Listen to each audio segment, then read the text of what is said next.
The rencontre. They rode on in this way for 10 minutes. Suddenly, two dark forms seemed to separate from the mass, advanced, grew in size, and as they loomed up larger and larger, assumed the appearance of two horsemen. "Aha!" cried D'Artagnan. "They're coming toward us." "So much the worse for them," said Porthos. "Who goes there?" cried a hoarse voice. The three horsemen made no reply, stopped not, and all that was heard was the noise of swords drawn from the scabbards and the cocking of the pistols with which the two phantoms were armed. "Bridle in mouth," said D'Artagnan.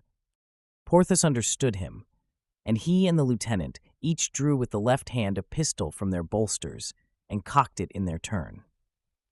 "Who goes there?" was asked a second time. "Not a step forward, or you're dead men."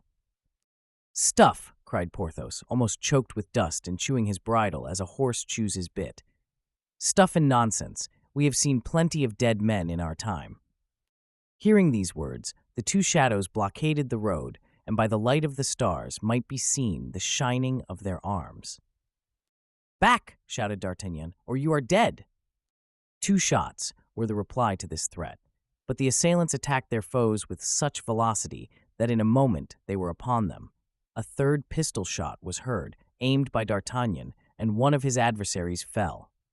As for Porthos, he assaulted the foe with such violence that, although his sword was thrust aside, the enemy was thrown off his horse and fell about 10 steps from it. "Finish, Mouston, finish the work," cried Porthos, and he darted on beside his friend, who had already begun a fresh pursuit. "Well," said Porthos. "I've broken my man's skull," cried D'Artagnan. "And you? I've only thrown the fellow down, but hark!" Another shot of a carbine was heard. It was Mousqueton, who was obeying his master's command. On, cried D'Artagnan. "All goes well. We have the first throw." "Ha, ha!" answered Porthos. "Behold, other players appear." And in fact, 2 other cavaliers made their appearance, detached, as it seemed, from the principal group. They again disputed the road. This time, the lieutenant did not wait for the opposite party to speak. "Stand aside," he cried. "Stand off the road." "What do you want?" asked a voice. "The Duke," Porthos and D'Artagnan roared out both at once. A burst of laughter was the answer, but finished with a groan. D'Artagnan had, with his sword, cut in 2 the poor wretch who had laughed. At the same time, Porthos and his adversary fired on each other, and D'Artagnan turned to him. "Bravo, you've killed him, I think." "No, wounded his horse only." "What would you have, my dear fellow? One doesn't hit the bull's-eye every time. It is something to hit inside the ring. Ho, parbleu! What is the matter with my horse?" "Your horse is falling," said Porthos, reining in his own. In truth, the lieutenant's horse stumbled and fell on his knees. Then a rattling in his throat was heard, and he lay down to die. He had received in the chest the bullet of D'Artagnan's first adversary. D'Artagnan swore loud enough to be heard in the skies. "Does your honor want a horse?" asked Mousqueton. "Zounds, want one," cried the Gascon. "Here's one, your honor." "How the devil hast thou 2 horses?" asked D'Artagnan, jumping on one of them. "Their masters are dead. I thought they might be useful, so I took them." Meantime, Porthos had reloaded his pistols. "Be on the qui-vive," cried D'Artagnan. "Here are 2 other cavaliers." As he spoke, 2 horsemen advanced at full speed. "Ho, your honor," cried Mousqueton. "The man you upset is getting up." "Why didn't thou do as thou didst to the first man?" said Porthos. "I held the horses. My hands were full, your honor." A shot was fired that moment. Mousqueton shrieked with pain. "Ah, sir, I'm hit in the other side, exactly opposite the other. This hurt is just the fellow of the one I had on the road to Amiens." Porthos turned around like a lion, plunged on the dismounted cavalier, who tried to draw his sword, but before it was out of the scabbard, Porthos, with the hilt of his, had struck him such a terrible blow on the head that he fell like an ox beneath the butcher's knife. Mousqueton, groaning, slipped from his horse, his wound not allowing him to keep the saddle. On perceiving the cavaliers, D'Artagnan had stopped and charged his pistol afresh. Besides, his horse, he found, had a carbine on the bow of the saddle. "Here I am," exclaimed Porthos. "Shall we wait, or shall we charge?" "Let us charge them," answered the Gascon. "Charge!" cried Porthos. They spurred on their horses. The other cavaliers were only 20 steps from them. "For the king!" cried D'Artagnan. "The king has no authority here," answered a deep voice, which seemed to proceed from a cloud, so enveloped was the cavalier in a whirlwind of dust. "'Tis well. We will see if the king's name is not a passport everywhere," replied the Gascon. "See," answered the voice.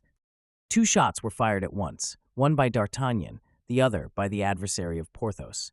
D'Artagnan's ball took off his enemy's hat.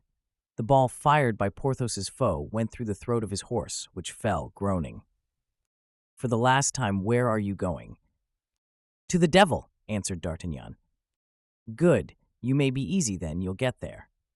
D'Artagnan then saw a musket barrel leveled at him. He had no time to draw from his holsters. He recalled a bit of advice which Athos had once given him and made his horse rear. The ball struck the animal full in front.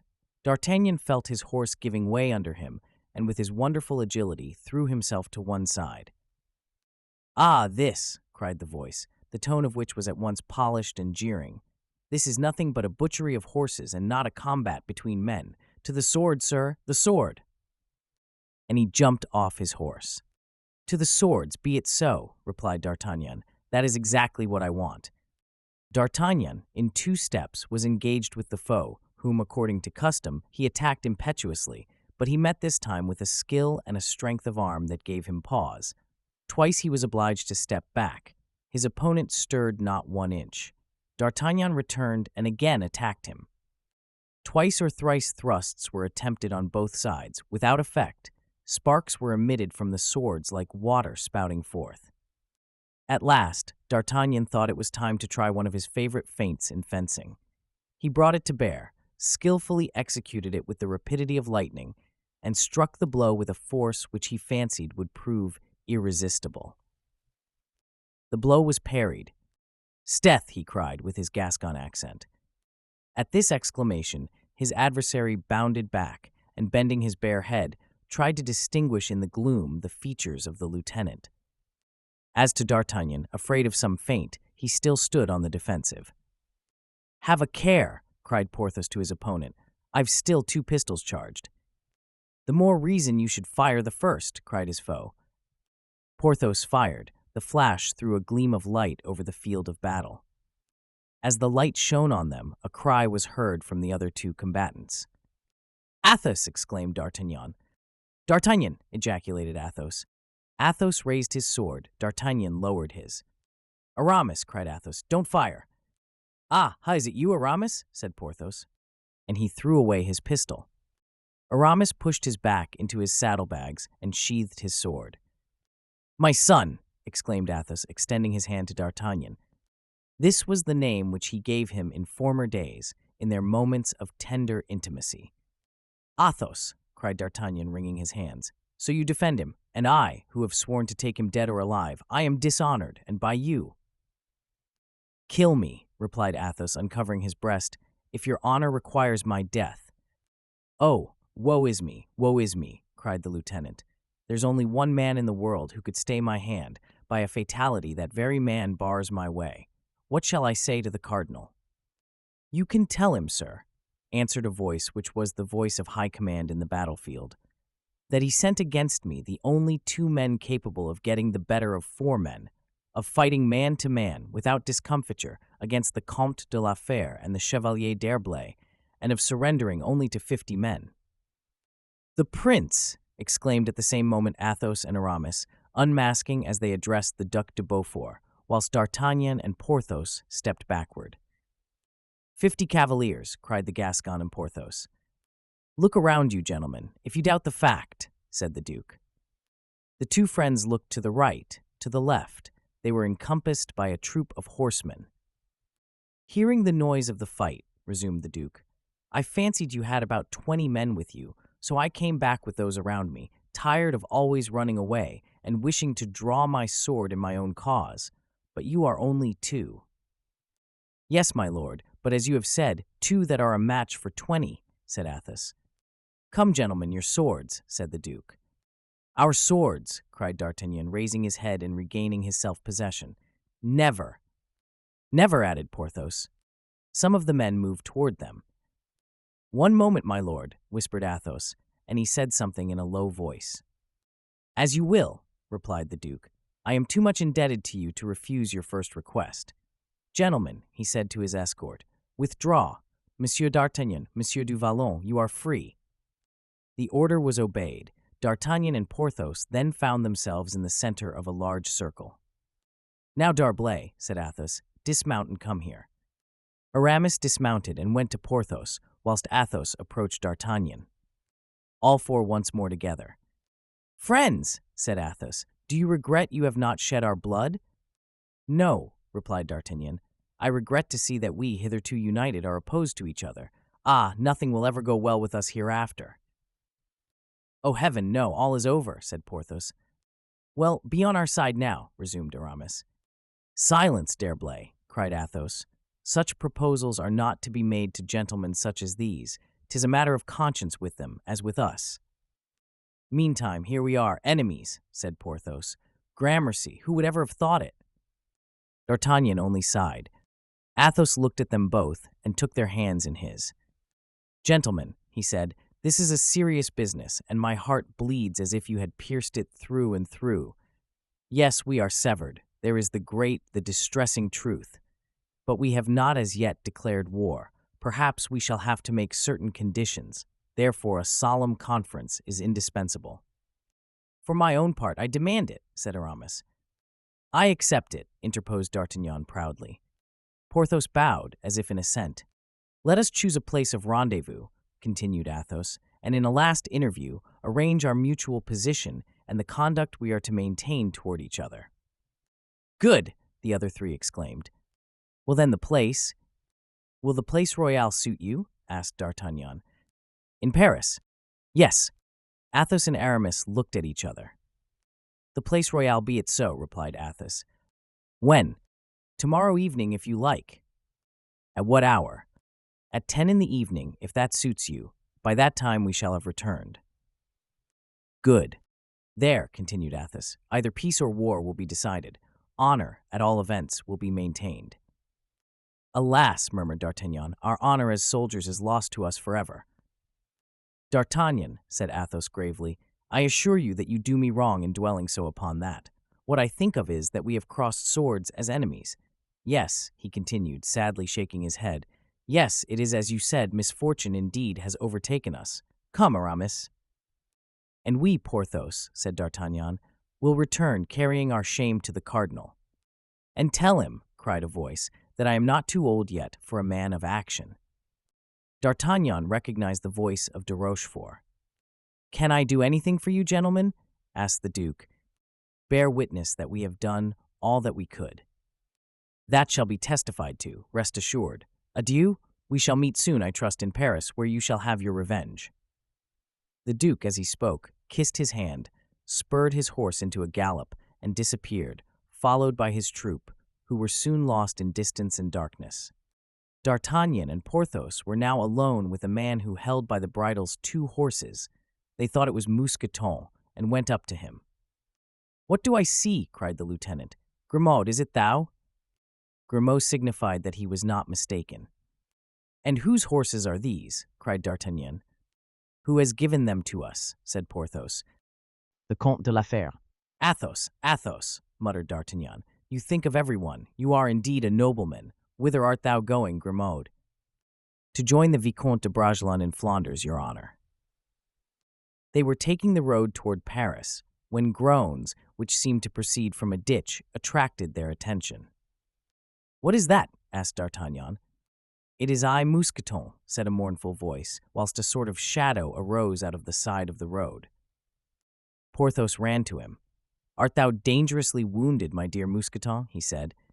"No, sir, but I am severely." "What can we do?" said D'Artagnan. "We must return to Paris." "I will take care of Mousqueton," said Grimaud, and he gave his arm to his old comrade, whose eyes were full of tears. Nor could Grimaud tell whether the tears were caused by wounds or by the pleasure of seeing him again. D'Artagnan and Porthos went on, meantime, to Paris. They were passed by a sort of courier, covered with dust, the bearer of a letter from the duke to the cardinal, giving testimony to the valor of D'Artagnan and Porthos. Mazarin had passed a very bad night when this letter was brought to him, announcing that the Duke was free and that he would henceforth raise up mortal strife against him. "What consoles me," said the cardinal after reading the letter, "is that at least, in this chase, D'Artagnan has done me one good turn. He has destroyed Broussel. This Gascon is a precious fellow. Even his misadventures are of use." The cardinal referred to that man whom D'Artagnan upset at the corner of the Cimetière Saint-Jean in Paris, and who was no other than the Councillor Broussel. Chapter 12. The four old friends prepare to meet again. "Well," said Porthos, seated in the courtyard of the Hôtel de la Chevrette, to D'Artagnan, who with a long and melancholy face had returned from the Palais Royal. "Did he receive you ungraciously, my dear friend?" "I faith, yes, a brute, that cardinal. What are you eating there, Porthos?" "I am dipping a biscuit in a glass of Spanish wine. Do the same." "You are right. Gimblou, a glass of wine. Well, how is all gone off?" "Zounds, you know there's only one way of saying things. So I went in and said, 'My lord, we were not the strongest party.'" "Yes, I know that," he said, "but give me the particulars." "You know, Porthos, I could not give him the particulars without naming our friends. To name them would be to commit them to ruin, so I merely said they were 50 and we were 2. "There was firing, nevertheless, I heard," he said, "and your swords, they saw the light of day, I presume." "That is, the night, my lord," I answered. "Ah!" cried the cardinal, "I thought you were a Gascon, my friend?" "I am a Gascon," said I, "only when I succeed." The answer pleased him, and he laughed. "That will teach me," he said, "to have my guards provided with better horses. For if they had been able to keep up with you, and if each one of them had done as much as you and your friend, you would have kept your word and would have brought him back to me dead or alive." "Well, there's nothing bad in that, it seems to me," said Porthos. "Oh, mon Dieu, no, nothing at all. It was the way in which he spoke. It is incredible how these biscuits soak up wine. They are veritable sponges. Gimblou, another bottle." The bottle was brought with a promptness which showed the degree of consideration D'Artagnan enjoyed in the establishment. He continued, "So I was going away, but he called me back. 'You have had 3 horses foundered or killed?' he asked me. 'Yes, my lord.' 'How much were they worth?' 'Why,' said Porthos, 'that was very good of him, it seems to me.' 1,000 pistoles,' I said.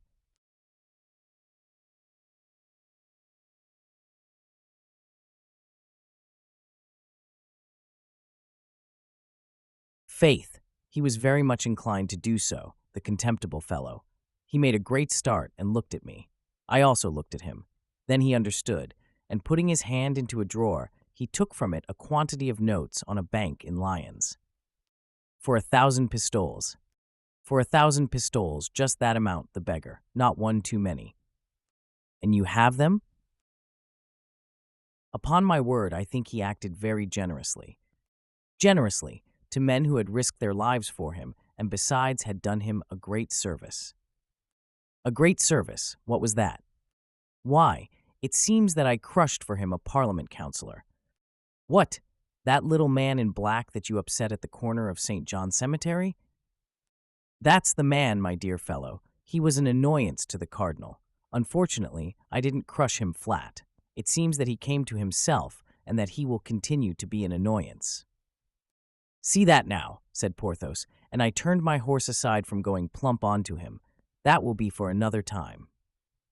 He owed me for the councillor, the pettifogger. But, said Porthos, if he was not crushed completely. Ah, Monsieur de Richelieu would have said 500 crowns for the councillor. Well, let's say no more about it. How much were your animals worth, Porthos? Ah, if poor Mousqueton were here, he could tell you to a fraction. No matter, you can tell within 10 crowns. Why, Vulcan and Bayard cost me each about 200 pistoles, and putting Phoebus at 150, we should be pretty near the amount. There will remain, then, 450 pistoles, said D'Artagnan contentedly. Yes, said Porthos, but there are the equipments. That is very true. Well, how much for the equipments? If we say 100 pistoles for the 3, good for the 100 pistoles. There remains, then, 350. Porthos made a sign of assent. We will give the 50 pistoles to the hostess for our expenses, said D'Artagnan, and share the 300. We will share, said Porthos. A paltry piece of business, murmured D'Artagnan, crumpling his note. Pooh, said Porthos, it is always that, but tell me. What? Didn't he speak of me in any way? Ah, yes, indeed, cried D'Artagnan, who was afraid of disheartening his friend by telling him that the cardinal had not breathed a word about him. Yes, surely, he said. He said, resumed Porthos, stop, I want to remember his exact words. He said, as to your friend, tell him he may sleep in peace. Good, very good, said Porthos. That signified as clear as daylight that he still intends to make me a baron. At this moment 9 o'clock struck. D'Artagnan started. Ah, yes, said Porthos. There is 9 o'clock. We have a rendezvous, you remember, at the Place Royale. Ah, stop! Hold your peace, Porthos. Don't remind me of it. 'Tis that which has made me so cross since yesterday. I shall not go. Why? Because it is a grievous thing for me to meet again those 2 men who caused the failure of our enterprise. And yet, said Porthos, neither of them had any advantage over us. I still had a loaded pistol, and you were in full fight, sword in hand.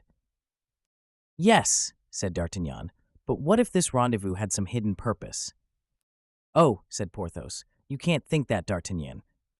D'Artagnan did not believe Athos to be capable of a deception, but he sought an excuse for not going to the rendezvous. We must go, said the superb Lord of Bracieux, lest they should say we were afraid. We who have faced 50 foes on the high road can well meet 2 in the Place Royale. Yes, yes, but they took part with the princes without apprising us of it. Athos and Aramis have played a game with me which alarms me. We discovered yesterday the truth. What is the use of going today to learn something else? You really have some distrust, then? Said Porthos. Of Aramis, yes, since he has become an abbé. You can't imagine, my dear fellow, the sort of man he is.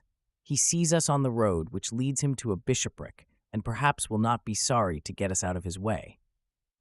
Ah, as regards Aramis, that is another thing, said Porthos, and it wouldn't surprise me at all. Perhaps Monsieur de Beaufort will try in his turn to lay hands on us. Nonsense. He had us in his power, and he let us go. Besides, we can be on our guard. Let us take arms. Let Planchet post himself behind us with his carbine. Planchet is a frondeur, answered D'Artagnan. Devil take these civil wars. One can no more now reckon on one's friends than on one's footmen, said Porthos. Ah, if Mousqueton were here, there's a fellow who will never desert me.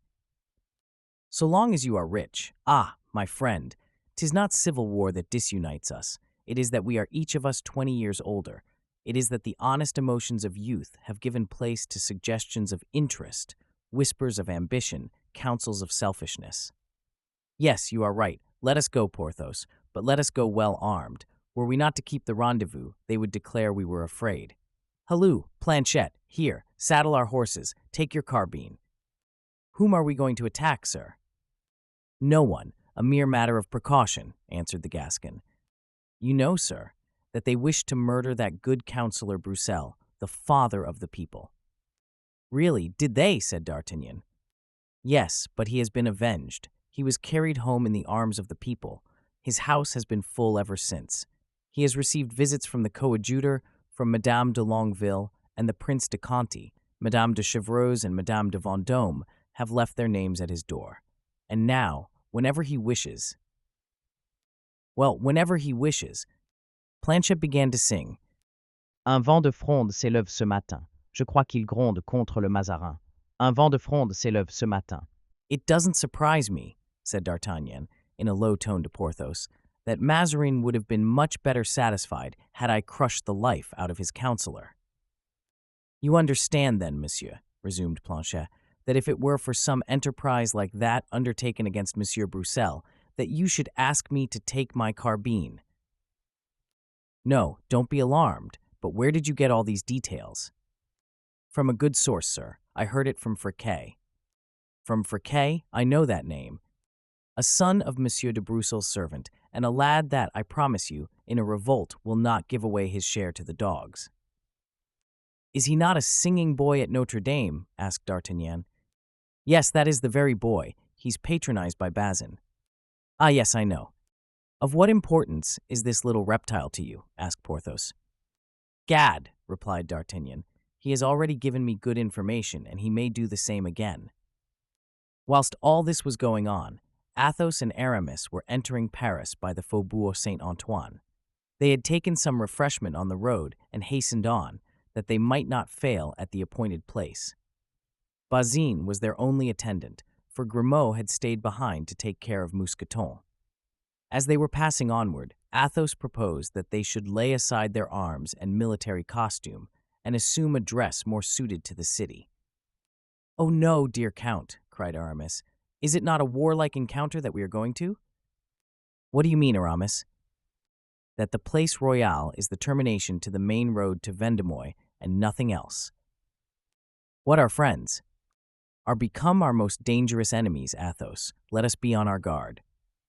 "Oh, my dear D'Herblay, who can say whether D'Artagnan may not have betrayed us to the cardinal? Who can tell whether Mazarin may not take advantage of this rendezvous to seize us?" "What, Aramis? You think that D'Artagnan, that Porthos would lend their hands to such an infamy?" "Among friends, my dear Athos, no, you are right, but among enemies it would be only a stratagem." Athos crossed his arms and bowed his noble head. "What can you expect, Athos? Men are so made, and we are not always 20 years old. We have cruelly wounded, as you know, that personal pride by which D'Artagnan is blindly governed. He has been beaten. Did you not observe his despair on the journey? As to Porthos, his barony was perhaps dependent on that affair. Well, he found us on his road and will not be barren this time. Perhaps that famous barony will have something to do with our interview this evening. Let us take our precautions, Athos. But suppose they come unarmed, what a disgrace to us." "Oh, never fear. Besides, if they do, we can easily make an excuse. We came straight off a journey and are insurgents, too." "An excuse for us, to meet D'Artagnan with a false excuse, to have to make a false excuse to Porthos. Oh, Aramis," continued Athos, shaking his head mournfully, "upon my soul, you make me the most miserable of men. You disenchant a heart not wholly dead to friendship. Go in whatever guise you choose. For my part, I shall go unarmed."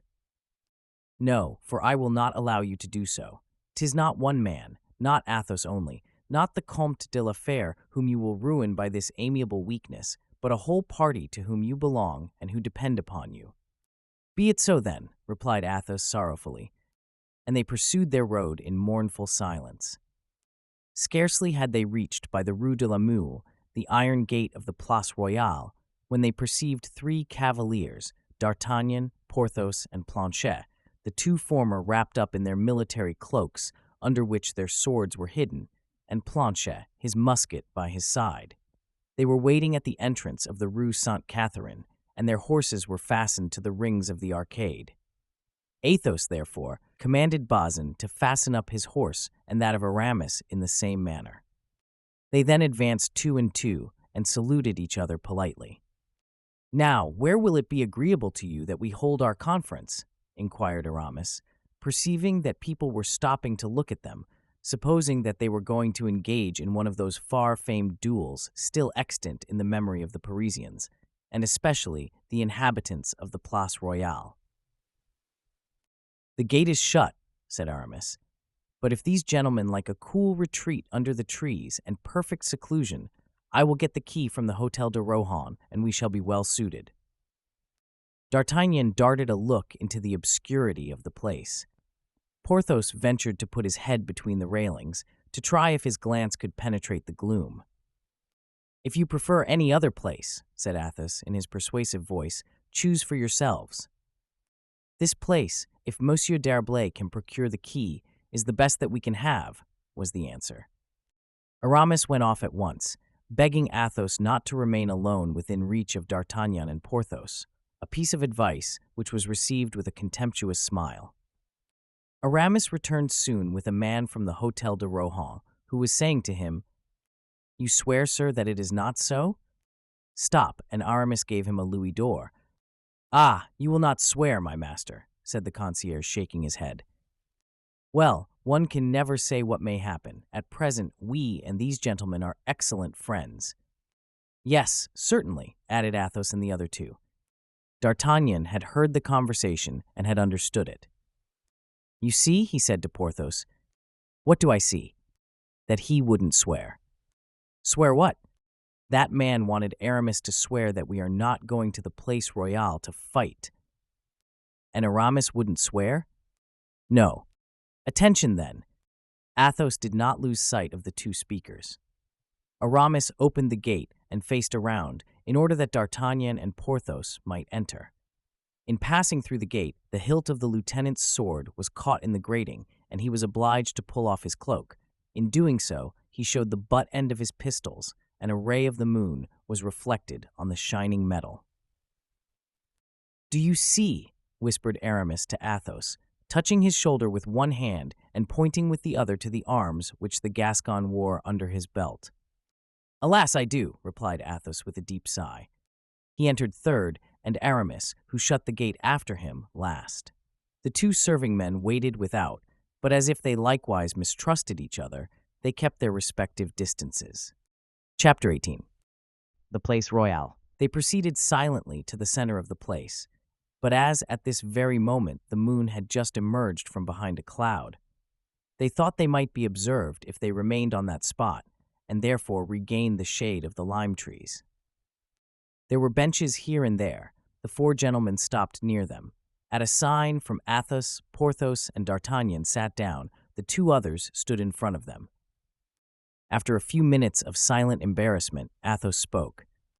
"Gentlemen," he said, "our presence here is the best proof of former friendship. Not one of us has failed the others at this rendezvous. Not one has, therefore, to reproach himself." "Hear me, Count," replied D'Artagnan. "Instead of making compliments to each other, let us explain our conduct to each other, like men of right and honest hearts. I wish for nothing more. Have you any cause of complaint against me or Monsieur d'Herblay? If so, speak out," answered Athos. "I have," replied D'Artagnan. "When I saw you at your chateau at Bragelonne, I made certain proposals to you which you perfectly understood. Instead of answering me as a friend, you played with me as a child. The friendship, therefore, that you boast of was not broken yesterday by the shock of swords, but by your dissimulation at your castle." "D'Artagnan," said Athos reproachfully, "you asked for candor, and you have it. You ask what I have against you, I tell you, and I have the same sincerity to show you, if you wish, Monsieur d'Herblay. I acted in a similar way to you, and you also deceived me." "Really, monsieur, you say strange things," said Aramis. "You came seeking me to make to me certain proposals. But did you make them? No, you sounded me, nothing more. Very well, what did I say to you? That Mazarin was contemptible, and that I wouldn't serve Mazarin. But that is all. Did I tell you that I wouldn't serve any other? On the contrary, I gave you to understand, I think, that I adhered to the princes. We even joked very pleasantly, if I remember rightly, on the very probable contingency of your being charged by the cardinal with my arrest. Were you a party man? There is no doubt of that. Well, why should not we, too, belong to a party? You had your secret, and we had ours. We didn't exchange them. So much the better. It proves that we know how to keep our secrets." "I do not reproach you, monsieur," said D'Artagnan. "'Tis only because Monsieur de la Fère has spoken of friendship that I question your conduct." "And what do you find in it that is worthy of blame?" asked Aramis, haughtily. The blood mounted instantly to the temples of D'Artagnan, who arose and replied, "I consider it worthy conduct of a pupil of Jesuits." On seeing D'Artagnan rise, Porthos rose also.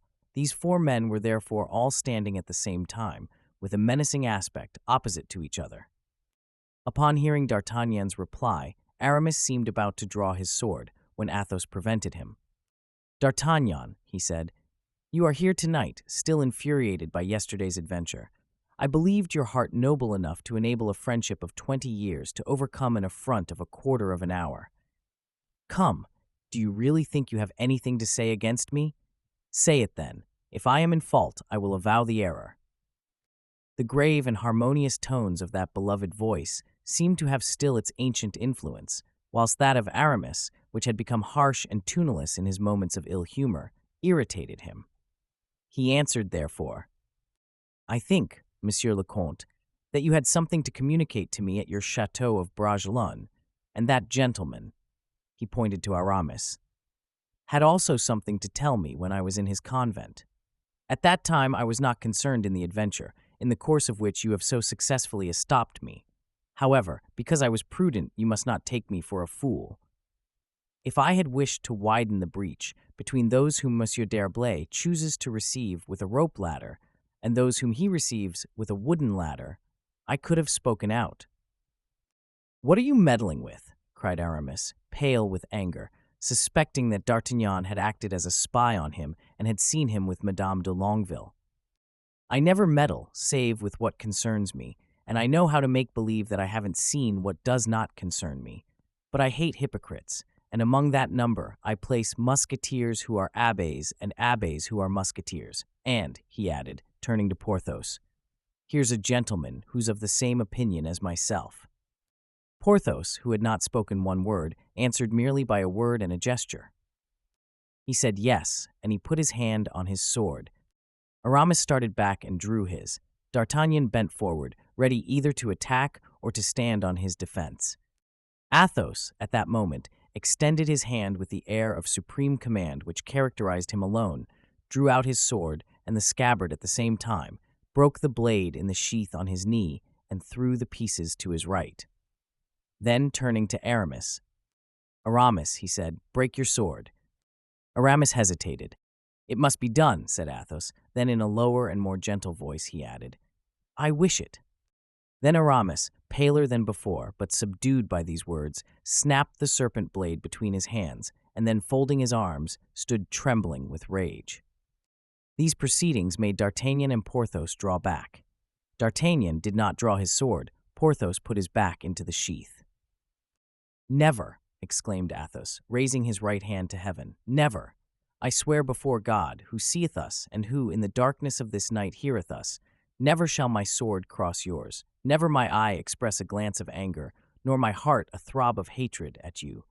We lived together, we loved, we hated together, we shed, we mingled our blood together, and too probably, I may still add, that there may be yet a bond between us closer even than that of friendship. Perhaps there may be the bond of crime.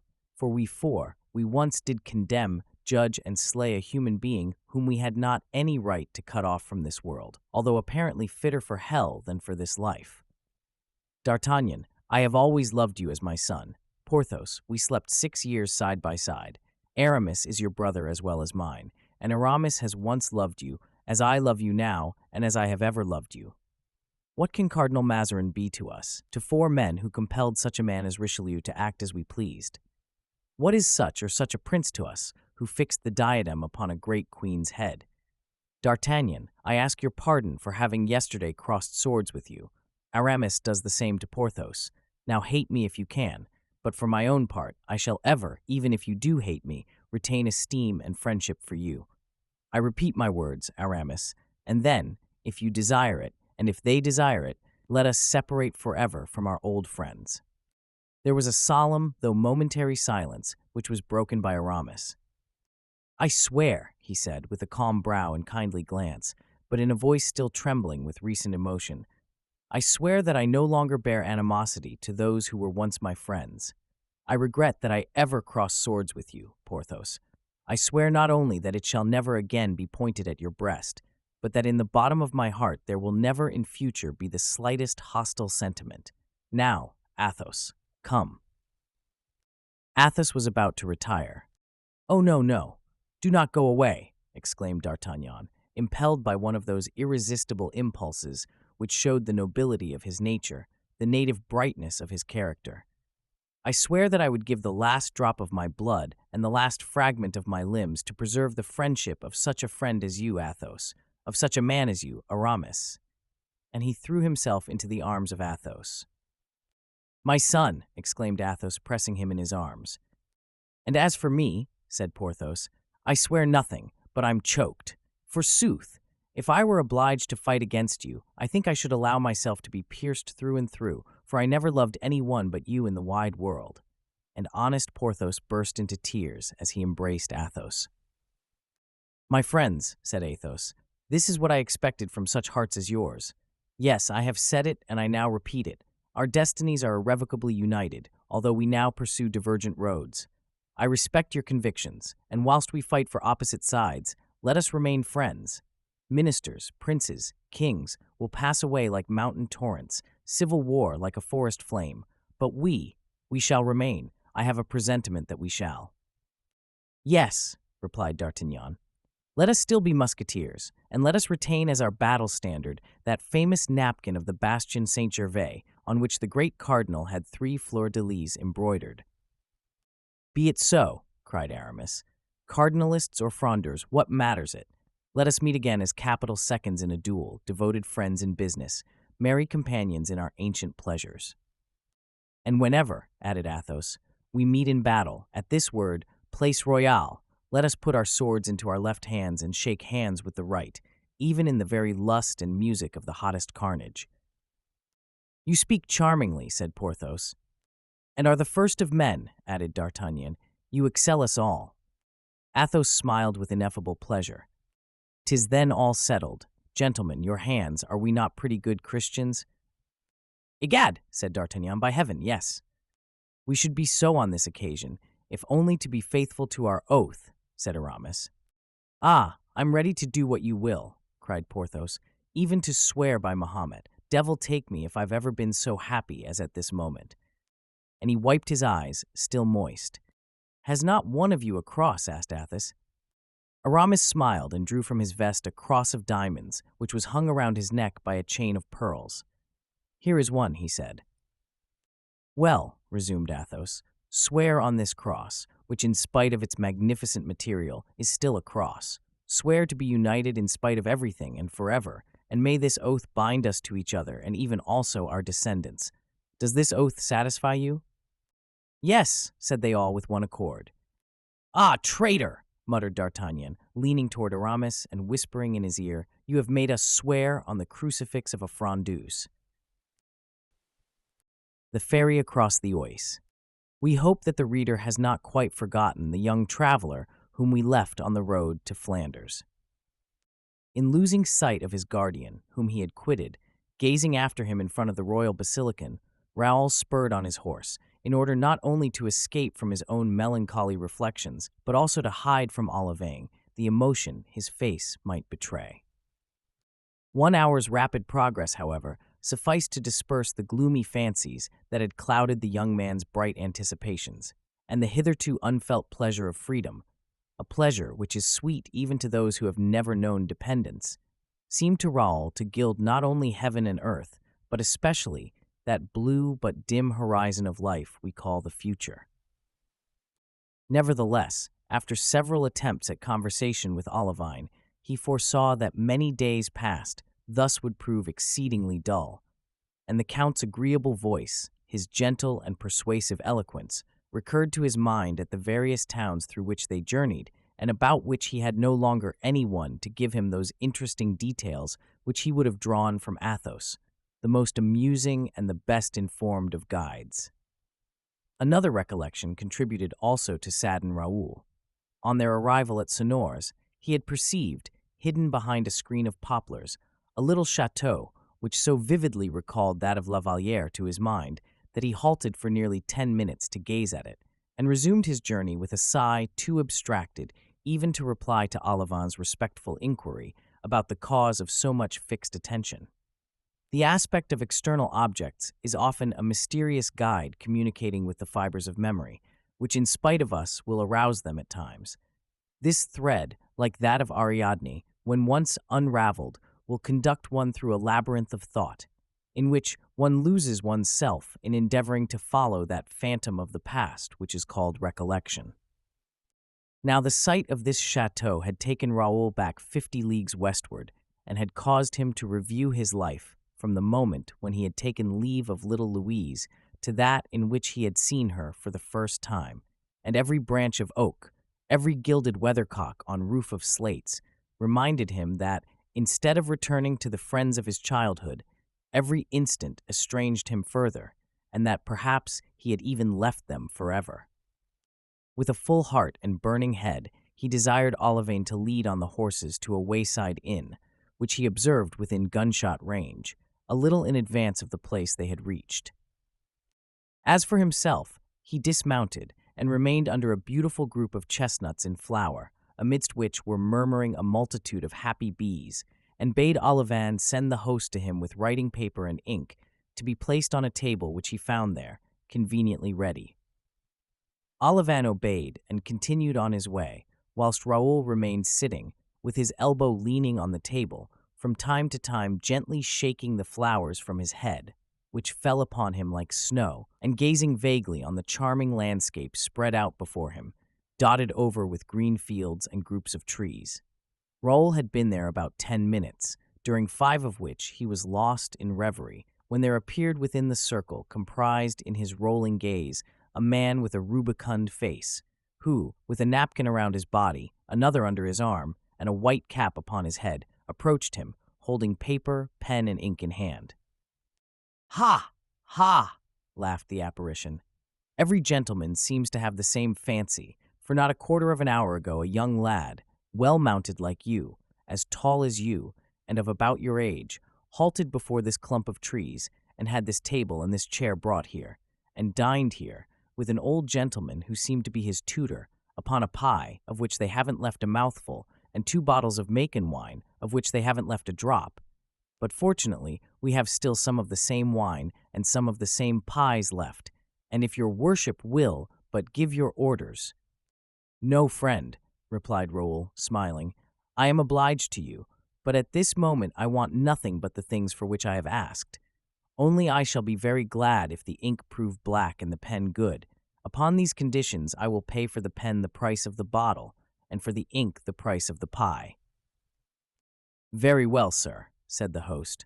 "I'll give the pie and the bottle of wine to your servant, and in this way you will have the pen and ink into the bargain." "Do as you like," said Raoul, who was beginning his apprenticeship with that particular class of society who, when there were robbers on the highroads, were connected with them, and who, since highwaymen no longer exist, have advantageously and aptly filled their vacant place. The host, his mind at ease about his bill, placed pen, ink, and paper upon the table. By a lucky chance, the pen was tolerably good, and Raoul began to write. The host remained standing in front of him, looking with a kind of involuntary admiration at his handsome face, combining both gravity and sweetness of expression. Beauty has always been, and always will be, all-powerful. "He's not a guest like the other one here just now," observed mine host to Olivain, who had rejoined his master to see if he wanted anything. "And your young master has no appetite." "My master had appetite enough 3 days ago, but what can one do? He lost it the day before yesterday." And Olivain and the host took their way together toward the inn, Olivain, according to the custom of serving men well pleased with their place, relating to the tavern-keeper all that he could say in favor of the young gentleman, whilst Raoul wrote on thus: "Sir, after a 4 hours' march, I stop to write to you, for I miss you every moment, and I am always on the point of turning my head as if to reply when you speak to me. I was so bewildered by your departure, and so overcome with grief at our separation, that I am sure I was able to but very feebly express all the affection and gratitude I feel toward you. You will forgive me, sir, for your heart is of such a generous nature that you can well understand all that has passed in mine. I entreat you to write to me, for you form a part of my existence, and, if I may venture to tell you so, I also feel anxious. It seemed to me as if you were yourself preparing for some dangerous undertaking, about which I did not dare to question you, since you told me nothing. I have, therefore, as you see, great need of hearing from you. Now that you are no longer beside me, I am afraid every moment of erring. You sustained me powerfully, sir, and I protest to you that today I feel very lonely. Will you have the goodness, sir, should you receive news from Blois, to send me a few lines about my little friend Mademoiselle de la Vallière, about whose health, when we left, so much anxiety was felt? You can understand, honored and dear guardian, how precious and indispensable to me is the remembrance of the years that I have passed with you. I hope that you will sometimes, too, think of me, and if at certain hours you should miss me, if you should feel any slight regret at my absence, I shall be overwhelmed with joy at the thought that you appreciate my affection for and my devotion to yourself, and that I have been able to prove them to you whilst I had the happiness of living with you." After finishing this letter, Raoul felt more composed. He looked well around him to see if Olivain and the host might not be watching him, whilst he impressed a kiss upon the paper, a mute and touching caress, which the heart of Athos might well divine on opening the letter. During this time, Olivain had finished his bottle and eaten his pie. The horses were also refreshed. Raoul motioned to the host to approach, threw a crown upon the table, mounted his horse, and posted his letter at Senlis. The rest that had been thus afforded to men and horses enabled them to continue their journey at a good round pace. At Verberie, Raoul desired Olivain to make some inquiry about the young man who was preceding them. He had been observed to pass only 3/4 of an hour previously, but he was well mounted, as the tavern keeper had already said, and rode at a rapid pace. "Let us try and overtake this gentleman," said Raoul to Olivain. "Like ourselves, he is on his way to join the army, and may prove agreeable company." It was about 4 o'clock in the afternoon when Raoul arrived at Compiègne. There he dined heartily, and again inquired about the young gentleman who was in advance of them. He had stopped, like Raoul, at the Hotel of the Bell and Bottle, the best at Compiègne, and had started again on his journey, saying that he should sleep at Noyon. "Well, let us sleep at Noyon," said Raoul. "Sir," replied Olivain, respectfully, "allow me to remark that we have already much fatigued the horses this morning. I think it would be well to sleep here, and to start again very early tomorrow. 18 leagues is enough for the first stage." "The Comte de la Fère wished me to hasten on," replied Raoul, "that I might rejoin the prince on the morning of the 4th day. Let us push on, then, to Noyon. It will be a stage similar to those we traveled from Blois to Paris. We shall arrive at 8 o'clock. The horses will have a long night's rest, and at 5 o'clock tomorrow morning we can be again on the road." Olivain dared offer no opposition to this determination, but he followed his master, grumbling. Go on," said he between his teeth. "Expend your ardor the first day. Tomorrow, instead of journeying 20 leagues, you will travel 10, the day after tomorrow, 5, and in 3 days you will be in bed. There you must rest. Young people are such braggarts." It was easy to see that Olivain had not been taught in the school of the Planchettes and the Grimauds. Raoul really felt tired, but he was desirous of testing his strength, and brought up in the principles of Athos, and certain of having heard him speak 1,000 times of stages of 25 leagues, he did not wish to fall far short of his model. D'Artagnan, that man of iron, who seemed to be made of nerve and muscle only, had struck him with admiration. Therefore, in spite of Olivain's remarks, he continued to urge his steed more, and following a pleasant little path leading to a ferry, and which he had been assured shortened the journey by the distance of 1 league, he arrived at the summit of a hill and perceived the river flowing before him. A little troop of men on horseback were waiting on the edge of the stream, ready to embark. Raoul did not doubt this was the gentleman and his escort. He called out to him, but they were too distant to be heard. Then, in spite of the weariness of his beast, he made it gallop, but the rising ground soon deprived him of all sight of the travelers, and when he had again attained a new height, the ferryboat had left the shore and was making for the opposite bank. Raoul, seeing that he could not arrive in time to cross the ferry with the travelers, halted to wait for Olivain. At this moment a shriek was heard that seemed to come from the river. Raoul turned toward the side whence the cry had sounded, and shaded his eyes from the glare of the setting sun with his hand. "Olivain," he exclaimed, "what do I see below there?" A second scream, more piercing than the first, now sounded. "Oh, sir," cried Olivain, "the rope which holds the ferryboat has broken and the boat is drifting. But what do I see in the water? Something struggling." "Oh, yes," exclaimed Raoul, fixing his glance on one point in the stream, splendidly illumined by the setting sun. "A horse, a rider." "They are sinking," cried Olivain in his turn. It was true, and Raoul was convinced that some accident had happened and that a man was drowning. He gave his horse its head, struck his spurs into its sides, and the animal, urged by pain and feeling that he had space open before him, bounded over a kind of paling which enclosed the landing place and fell into the river, scattering to a distance waves of white froth. "Ah, sir," cried Olivain, "what are you doing, good God?" Raoul was directing his horse toward the unhappy man in danger. This was, in fact, a custom familiar to him.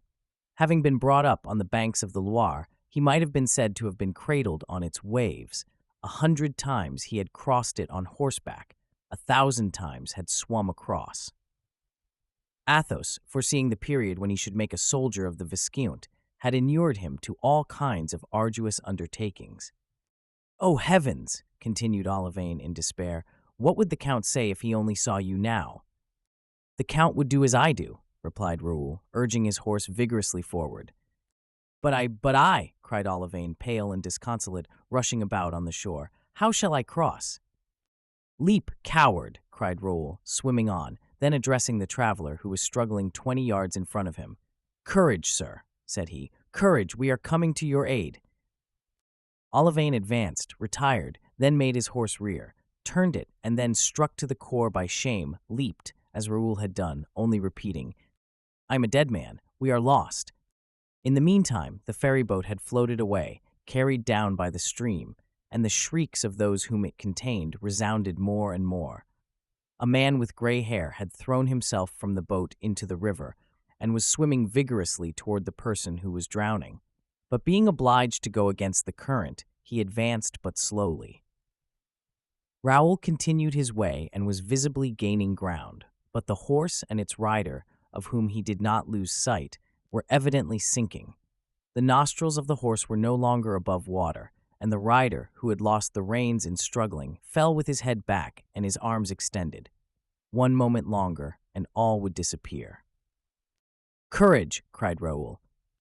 "Too late!" murmured the young man. "Too late!" The water closed above his head and stifled his voice.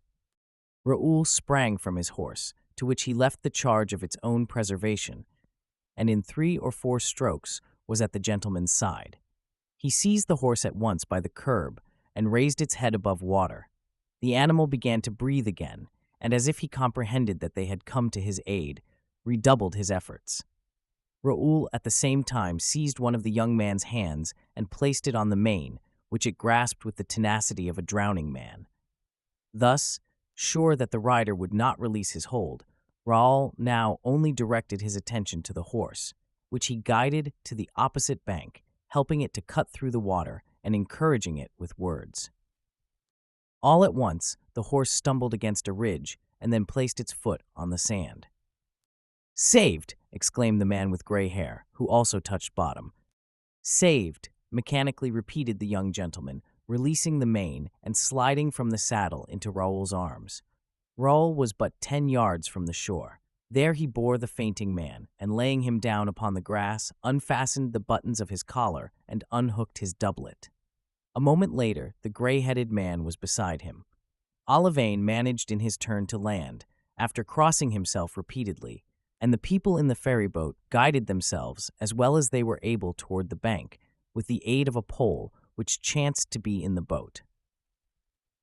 Thanks to the attentions of Raoul and the man who accompanied the young gentleman, the color gradually returned to the pale cheeks of the dying man, who opened his eyes, at first entirely bewildered, but who soon fixed his gaze upon the person who had saved him. "Ah, sir," he exclaimed, "it was you. Without you I was a dead man, thrice dead." "But one recovers, sir, as you perceive," replied Raoul, "and we have but had a little bath." "Oh, sir, what gratitude I feel!" exclaimed the man with gray hair. "Ah, there you are, my good D'Arminges. I have given you a great fright, have I not? But it is your own fault. You were my tutor. Why did you not teach me to swim?" "Oh, Monsieur le Comte," replied the old man, "had any misfortune happened to you, I should never have dared to show myself to the marshal again." "But how did the accident happen?" asked Raoul. "Oh, sir, in the most natural way possible," replied he to whom they had given the title of Count. We were about a third of the way across the river when the cord of the ferry boat broke. Alarmed by the cries and gestures of the boatmen, my horse sprang into the water. I cannot swim and dared not throw myself into the river. Instead of aiding the movements of my horse, I paralyzed them, and I was just going to drown myself with the best grace in the world when you arrived just in time to pull me out of the water. Therefore, sir, if you will agree, henceforward we are friends until death." "Sir," replied Raoul, bowing, "I am entirely at your service, I assure you." "I am called the Count de Guiche," continued the young man. "My father is the Maréchal de Gramont, and now that you know who I am, do me the honor to inform me who you are." "I am the Viscount de Bragelonne," answered Raoul, blushing at being unable to name his father, as the Count de Guiche had done. "Viscount, your countenance, your goodness, and your courage incline me toward you. My gratitude is already due. Shake hands. I crave your friendship." "Sir," said Raoul, returning the Count's pressure of the hand, "I like you already from my heart. Pray regard me as a devoted friend, I beseech you." "And now, where are you going, Viscount?" inquired de Guiche. "To join the army under the Prince Count." "And I too," exclaimed the young man in a transport of joy. "Oh, so much the better. We will fire the first shot together." "It is well. Be friends," said the tutor. "Young as you both are, you were perhaps born under the same star and were destined to meet. And now," continued he, "you must change your clothes. Your servants, to whom I gave directions the moment they had left the ferry boat, ought to be already at the inn. Linen and wine are both being warmed. Come." The young men had no objection to this proposition. On the contrary, they thought it very timely. They mounted again at once, whilst looks of admiration passed between them. They were indeed two elegant horsemen, with figures slight and upright, noble faces, bright and proud looks, loyal and intelligent smiles.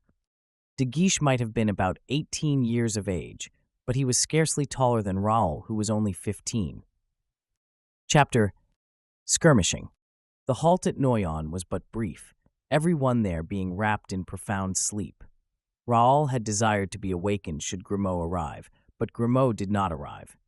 Doubtless, too, the horses on their part appreciated the 8 hours of repose and the abundant stabling which was granted them. The Count de Guiche was awakened at 5 o'clock in the morning by Raoul, who came to wish him good day. They breakfasted in haste, and at 6 o'clock had already gone 10 miles. The young Count's conversation was most interesting to Raoul, therefore he listened much, whilst the Count talked well and long. Brought up in Paris, where Raoul had been but once, at the court, which Raoul had never seen, his follies as page, 2 duels, which he had already found the means of fighting, in spite of the edicts against them, and more especially, in spite of his tutor's vigilance. These things excited the greatest curiosity in Raoul. Raoul had only been at Scarron's house. He named to Guiche the people whom he had seen there. Guiche knew everybody: Madame de Noyon, Mademoiselle d'Aubigne, Mademoiselle de Scudéry, Mademoiselle Paulet, Madame de Chevreuse. He criticized everybody humorously. Raoul trembled lest he should laugh among the rest at Madame de Chevreuse, for whom he entertained deep and genuine sympathy, but either instinctively or from affection for the Duchess, he said everything in her favor. His praises increased Raoul's friendship twofold. Then came the question of gallantry and love affairs. Under this head also, Bragelonne had much more to hear than to tell. He listened attentively and fancied that he discovered through 3 or 4 rather frivolous adventures that the Count, like himself, had a secret to hide in the depths of his heart. De Guiche, as we have said before, had been educated at the court, and the intrigues of this court were not unknown to him. It was the same court of which Raoul had so often heard the Comte de la Fère speak, except that its aspect had much changed since the period when Athos had himself been part of it. Therefore, everything which the Count de Guiche related was new to his traveling companion. The young Count, witty and caustic, passed all the world in review. The Queen herself was not spared, and Cardinal Mazarin came in for his share of ridicule. The day passed away as rapidly as an hour. The Count's tutor, a man of the world and a bon vivant, up to his eyes in learning, as his pupil described him, often recalled the profound erudition, the witty and caustic satire of Athos to Raoul, but as regarded grace, delicacy, and nobility of external appearance, no one in these points was to be compared to the Comte de la Fère.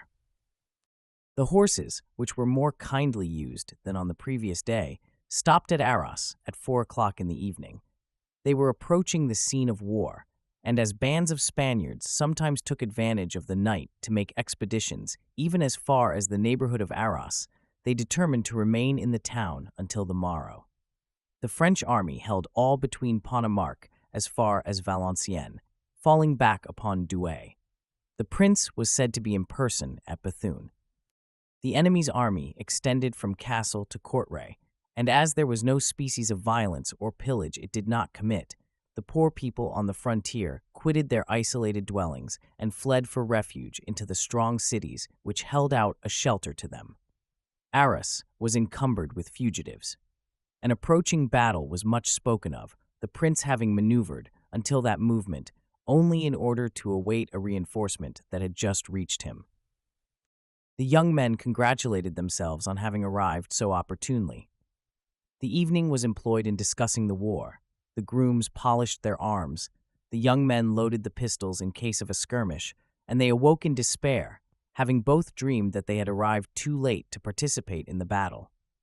In the morning, it was rumored that Prince de Condé had evacuated Bethune and fallen back on Carvin, leaving, however, a strong garrison in the former city.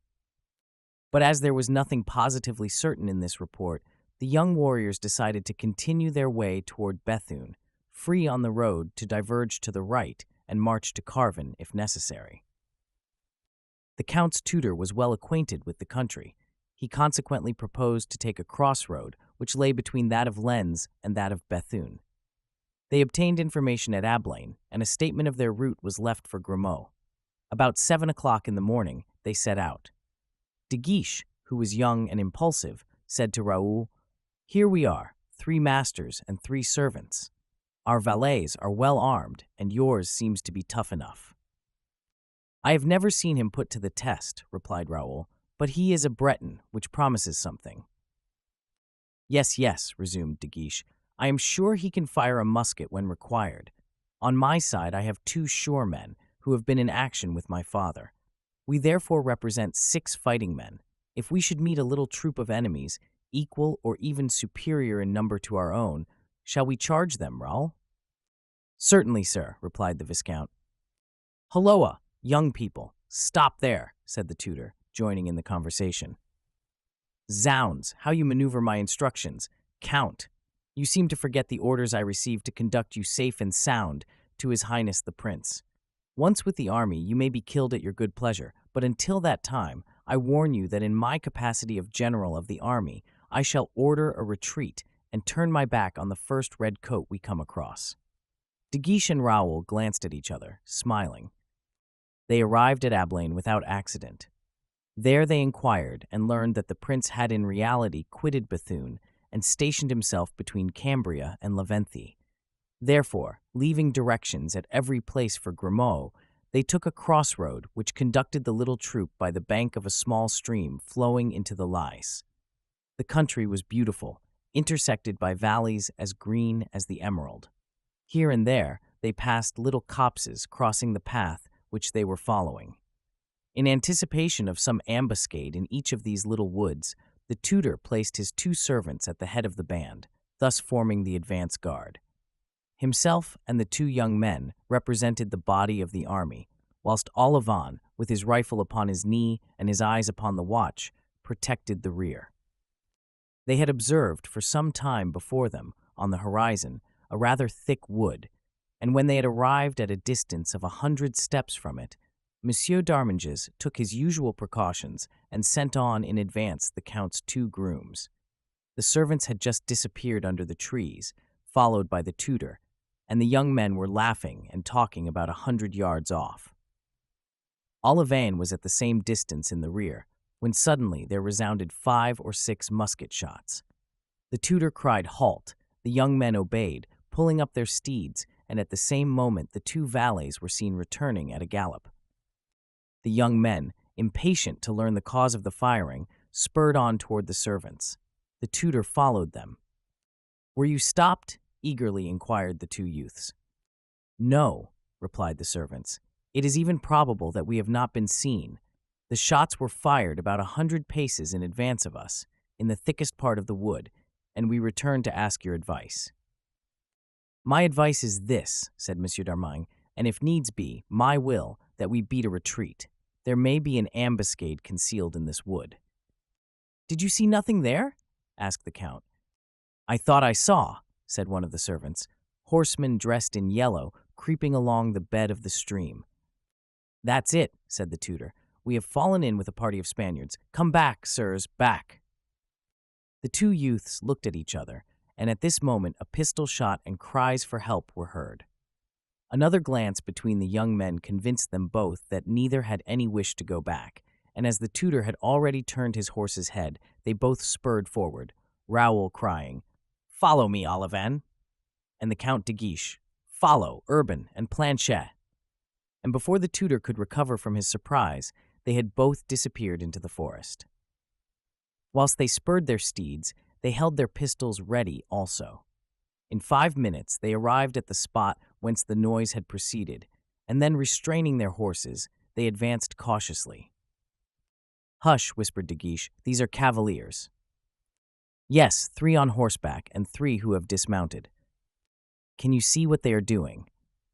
"Yes, they appear to be searching a wounded or dead man." "It is some cowardly assassination," said De Guiche. "They are soldiers, though," resumed de Bragelonne. "Yes, skirmishers, that is to say, highway robbers." "At them!" cried Raoul. "At them!" echoed De Guiche. "Oh, gentlemen, gentlemen, in the name of heaven!" cried the poor tutor. But he was not listened to, and his cries only served to arouse the attention of the Spaniards. The men on horseback at once rushed at the 2 youths, leaving the 3 others to complete the plunder of the dead or wounded travelers. For on approaching nearer, instead of 1 extended figure, the young men discovered 2. De Guiche fired the first shot at 10 paces and missed his man, and the Spaniard, who had advanced to meet Raoul, aimed in his turn, and Raoul felt a pain in the left arm, similar to that of a blow from a whip. He let off his fire at but 4 paces. Struck in the breast and extending his arms, the Spaniard fell back on the crupper, and the terrified horse, turning around, carried him off. Raoul at this moment perceived the muzzle of a gun pointed at him, and remembering the recommendation of Athos, he, with the rapidity of lightning, made his horse rear as the shot was fired.